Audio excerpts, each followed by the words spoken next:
Përshëndetje të dashur miq dhe mirë se ardhët. Përsëri jemi sot së bashku edhe për një tjetër recetë për një drekë të shpejtë, të shijshme dhe plot shije.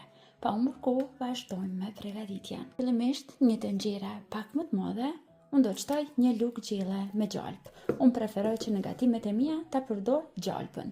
Ju mund të përdorni vaj ose margarinë sipas shijeve të juaja. E vendosim në zjarr mesatar derisa gjalpi të shkrihet. Tani tek gjalpi i shkrir shtojmë një qep të bërë në rinde. Vazhdojmë që ta skuqim qepën për 2-3 minuta derisa të zbutet pak dhe të fillon të merr një ngjyrë. Vazhdojmë tani që te qepa ta shtojmë mishin. Në total unë po përdor 800 gram mish viçit të prerë në copëza më të vogla.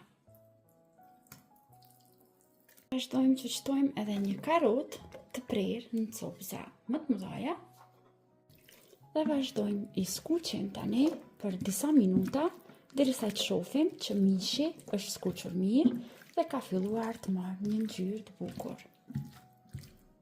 Tani që mishi është skuqur dhe ka filluar të marrë një ngjyrë, vazhdojmë që brenda në tenxhere të shtojmë një lugë gjelle me miell. Vazhdojmë e fërgojmë edhe për 2-3 minuta tjera tani me miellin, derisa të skuqet mielli pak.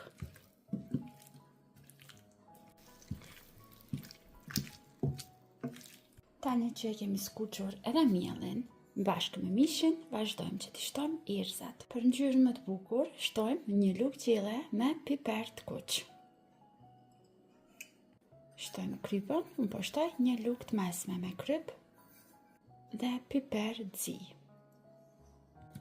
Përzijem mirë një herë.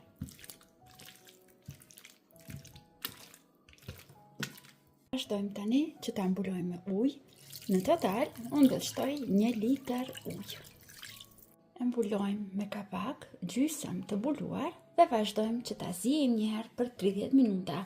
Pas 30 minutave do të shtojmë ende ujë, do të vazhdojmë që t'i shtojmë edhe bizelet.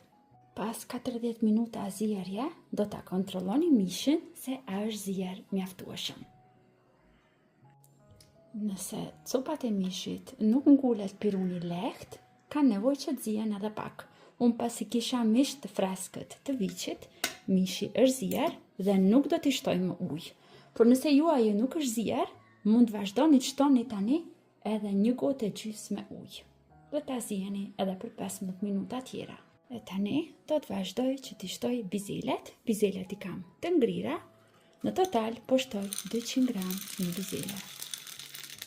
Vazhdojmë në zierje edhe për 15 minuta tjera, derisa dhe kokrat e bizeles të zihen.